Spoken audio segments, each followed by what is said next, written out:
Hello YouTube pipers. Once again, going with my brand new pipe and filling it up with velvet. That was right tasty yesterday whenever I filled it up with velvet. So we're going to do it again.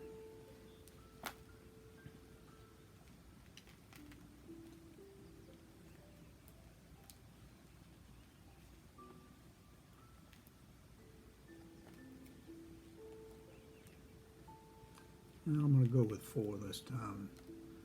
Push it down with my thumb so that it still comes up a bit. And close up the bag. Get the loose tobacco that's in this into the bag. That away. Roll this up. Drop it there. And get out the matchbox, because I'm going to use some matches today instead of that lighter. And I got my beverage.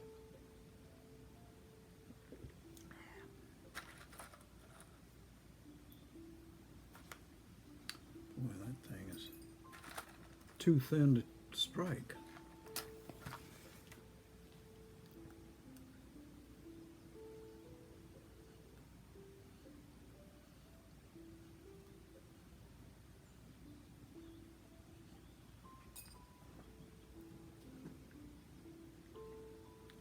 Sucked in some tobacco.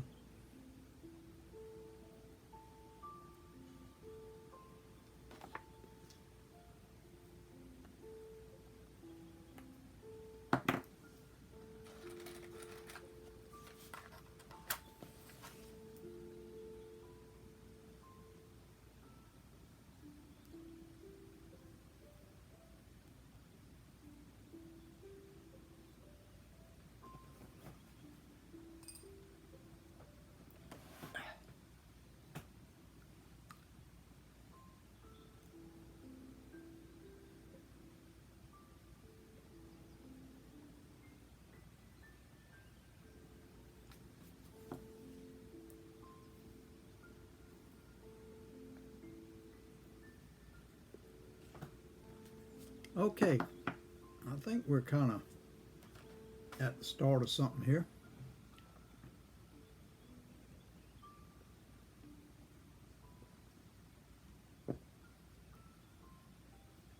Hope everybody's doing okay. It's a Friday afternoon, sunny day outside.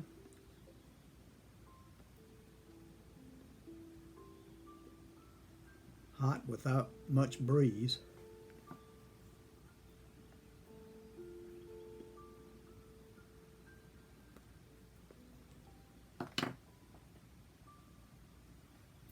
I ordered some filters for this. They should be here in a few days.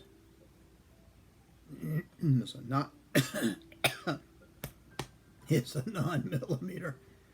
And maybe it'll stop those bits of tobacco from getting in the back of my throat when I'm drawing on this thing.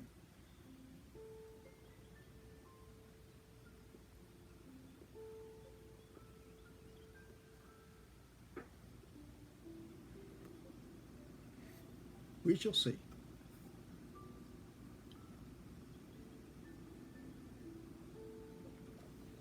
Anybody who tuned into my talk yesterday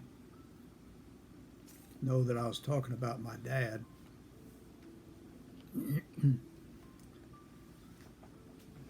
In his younger days.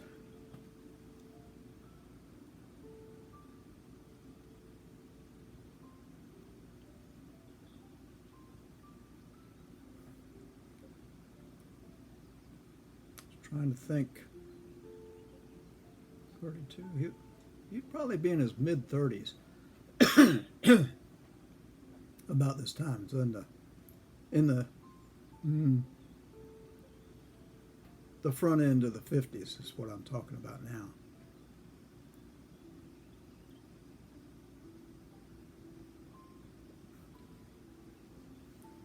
every Christmas we would go to my great-grandmother's house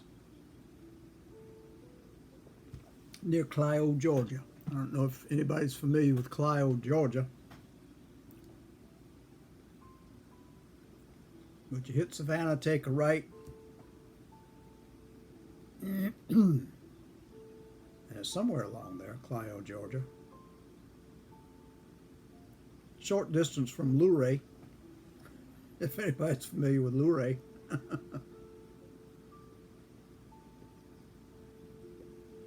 But anyway, we would go to her house, or her farm. It was a farm out in Georgia.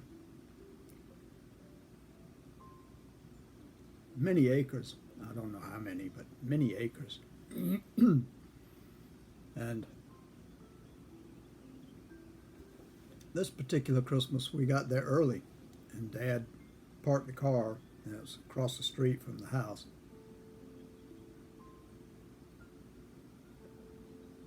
Under an old, I don't know if it was a pecan tree or what, but it was a big tree.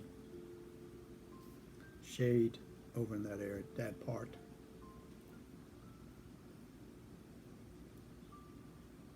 And I would always get out and run into the yard. I think there were 2 or 3 dogs there, and they would bark and jump and lick you, and they remembered me. But this time Dad called to me and said, "How about helping me, son?" He never asked that before, so I said, "Can I?" And he said, "Yeah, how about take these 2 packages in?" So I got 2 Christmas gifts in my arms, trying to shake them, see if there's anything in it. And he said, "No need doing that. Neither one of those is yours."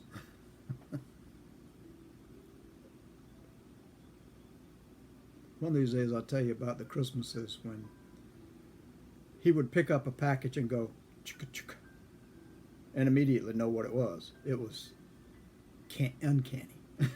He put it down.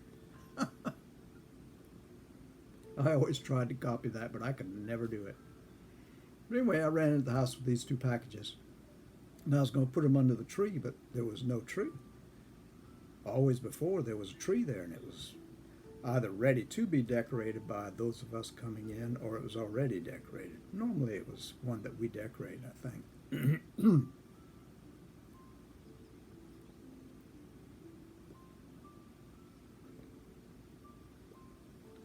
Well, I ran into where my great-grandmama was in the kitchen. She was always in the kitchen. She was always cooking. And the best cook you could ever imagine. Wow, she could cook. On an old wood stove, no less. So anyway, I ran in there and said, "Hey, Grandmama." And she said, "Come here, child, let me give you a kiss." So I'd always run over there and scrunch up because I didn't want any kisses. And I said, "Well, what happened? Where's the Christmas tree?" She said, "Well, your granddaddy hadn't had a chance to get one yet. Figured we'll wait until Robert gets here." That was her son, her eldest son. "And when he gets here, we'll ask him to go out and get one." And Dad walked in about that time and said, "No need to do that. I can go out and get one. Where do they sell them?" And she looked at him funny. She said, "Sell them? We got Christmas trees all out in the woods out there. All you do is go cut one down." So he said, "Fine, we can do that." He said, "Son, you want to go with me to find a Christmas tree?" Well, this was the first time he had ever asked me to do anything other than carry those presents in. So I was jumping up and down saying, "Yeah, I want to go, let's go now." And he said, "Well, let's get something to eat first." And I said, "Oh, okay." And then I sat down at the table and looked at that table. It was, back then it looked like it went for miles. It was so big. Of course, I was a little shaver, so of course it looked big. And on that table was everything straight from the farm. Nothing store-bought there.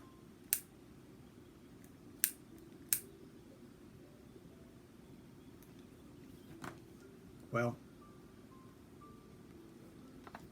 we sat down. Dad got a cup of coffee, and my grandmother slid three big pancakes on a plate, put them beside me, and she pushed the butter over to me. It's home churned butter.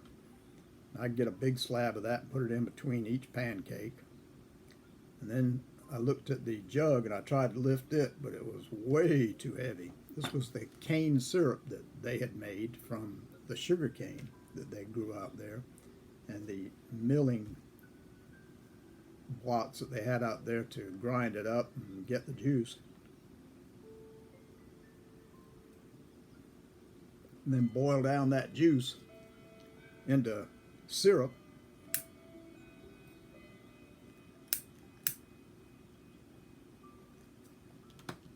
And there was ham, chicken, turkey, you name it, sausage, everything ready for breakfast.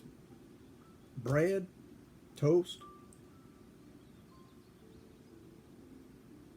Well, I went through those pancakes in a hurry. After I had to stand up to hold that jug to pour the syrup over. I mean, it was heavy with syrup. And I put it back down, 2 hands. And I went through those pancakes in a hurry. And I shoved my plate and I said, Dad, we ready to go now? Or Daddy. I always called him Daddy back then. And he said, well, let me finish my cup of coffee here, son, and then we'll go. We'll need an axe. And I said, I know where they are. He said, okay, see if you can find one while I'm finishing this up. So I ran outside, screen door slamming behind me like always. Went to the tool shed and I found an axe that was out there, and I started running back with it, and Dad was walking out the door. He didn't slam the screen door, he just put it back gently. And he said, that looks like a good axe, we can use that. And I said, okay, let's go. So I started pulling on his arm, and he went along with it, walking behind me as I was tugging at him. But we had to pass the outhouse that was it was a ways back, but we had to follow the path to the outhouse and pass it. And I always was afraid of those chickens at the outhouse. They were always around the outhouse. So I'd put my daddy in between me, the outhouse, and the chickens, because I was afraid of those chickens. Especially when I was sitting on one of those holes in there. We had a 2-holer outhouse. I mean, that was high living there. 2 holes in that outhouse. But that's neither here nor there at this particular story. So anyway, we'd walk back there, and every time I passed a tree, I'd say, how about this one? How about this one? He said, maybe we'll come back. And we walked around for a good 15 minutes, I know. Longer than that probably, because I was just in a hurry to get that tree and start decorating. Well, after I had said this one, and he just went, maybe, no, we'll come back if it is. He stopped and he looked, and he saw one that was taller than him. It was about 6.5 feet, maybe more. I think 6.5 was about good for the house.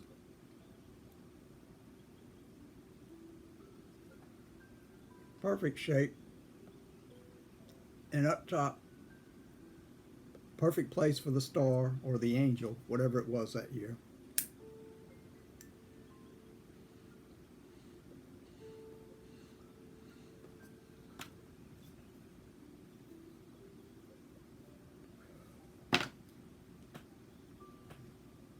Get some of this smoke out of here. Well, he said, how about this one, son? And I said, that's perfect, Daddy. And he said, okay.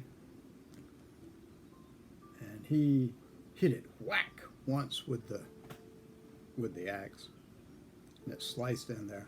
Whack again with the axe, it sliced in there. And it started to lean a bit. And he hit it again, it leaned a little bit more. And he says, son, come over here and I'm not quite sure what he asked me to do, but he asked me to come over there and hold something. Now, this tree was leaning and the trunk was bent where it chopped. And as I got to the place where he wanted me to hold whatever it was, the axe or whatever, that slice that he had put into it finally let go of the tree, and the trunk of that tree came right into my forehead. Well, it went black for me.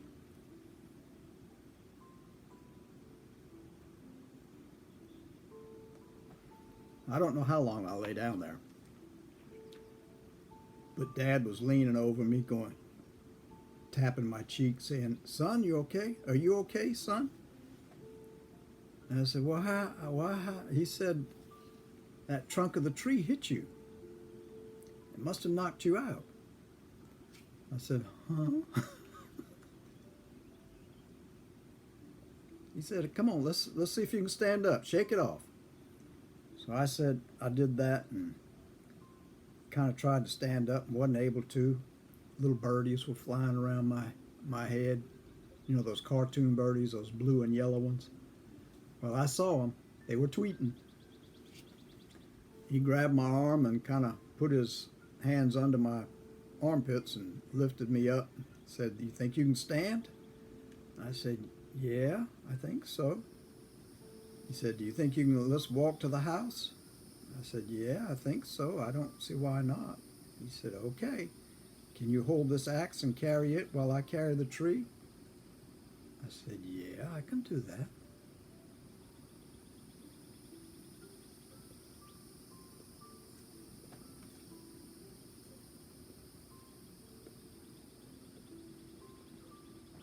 So he said, "Okay, here you go. Here's the axe." So I took the axe in my hand, standing there kind of dazed. And he picked up the tree and put it on his shoulder, and we started walking back to the house. And I was just walking beside him, like I say, still in a daze. And we got to the house. Dad carried the tree in, and everybody was admiring the tree that he had found. And I walked in behind him. He walked past everybody who was still looking at the tree, admiring it, and all of a sudden my mother started screaming, high-pitched screams. And I looked at her like, "What's wrong with you?" And she came running over to me, Ricky, "What's wrong? Are you okay?" I said, "I'm okay. What's wrong?" She said, "You're bleeding all over the place." I said, "What?" And Dad came in and said, "What's the problem?" And she said, "What did you do to my son? He's bleeding." He said, "He's all right." I asked him, he said he was okay.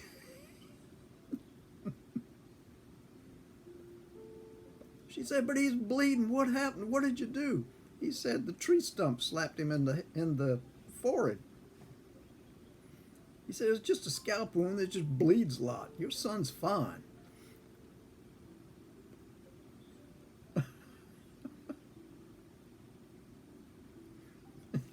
He went over and, as he says, got a wet flannel and came over and wiped it across my head and my forehead and my face where all the blood was, because it had obviously bled profusely, and I was too dazed to notice I was even bleeding. And she said, "Is he going to be all right?" And Dad said, "Sure, he's going to be all right. I told him to shake it off. He did. He's all right. He'll be fine." Well, they got me bandaged up, got the bleeding to stop. And my mother quit worrying about me so hard after she saw that I seemed to be okay. A little dazed maybe, but okay. And Dad came over and grabbed me by the shoulder. He said, "You okay, son?" And I said, "Uh-huh." I said, "What does the tree look like?" "Well, let's go take a look." So we had to go in and make a stand for it and all that kind of stuff. But Christmas went on okay. I was fine. But I'll always have a memory of that first time Dad and I did a father and son thing together. Because I still have a scar in my forehead right here. It's at a diagonal. And it fits right into my worry lines. But I see it every time I look in a mirror. So I have a great memory because I don't remember being hurt. I was knocked unconscious. I don't know how long I lay on the ground. He did look a little concerned, if I remember correctly.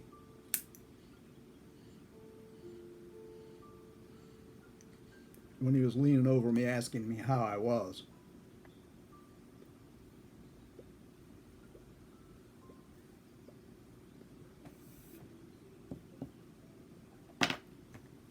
But it's one that's embedded in my mind.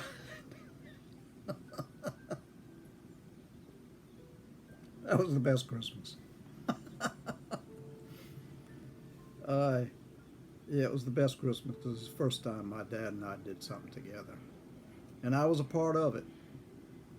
And he was concerned about me, but he didn't let it show so that I wouldn't be afraid. He was always like that. He would just say, shake it off.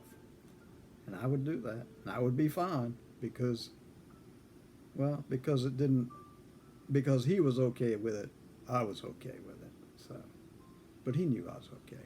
My mother wasn't too sure. I'll never forget that scream from her lips. Oh, I loved those Christmases at my great-grandmother's. They were wonderful.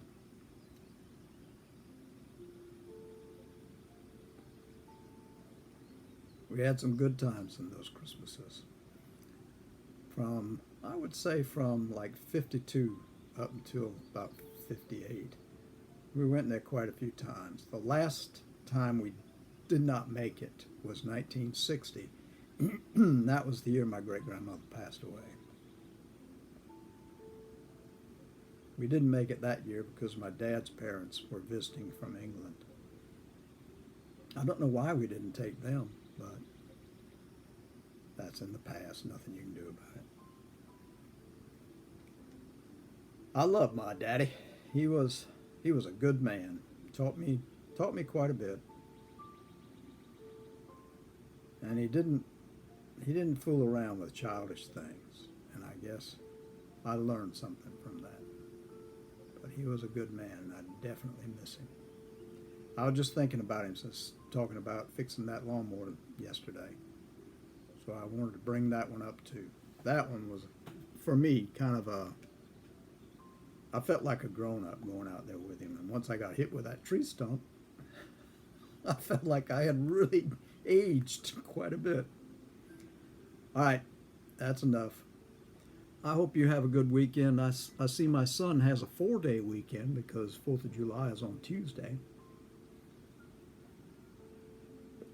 And he's real happy about that, so I might see him this weekend. I hope somebody's going to have a barbecue or hot dogs and hamburgers outside. We haven't done that in ages. Last time we did it, it was so hot it was just too miserable, so we haven't done it since. Everybody take care. Grab a pipe, smoke some wheat, sorry I said that, smoke some tobacco. Or whatever it was my daughter smoked in her corncob pipe. She said it was something that relaxed her. Yeah.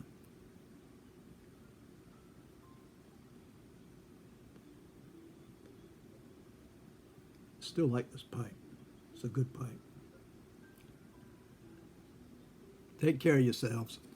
I don't know if I'll get back on this weekend or not, but I'll see if I can make another one. Maybe I'll talk about my dad again.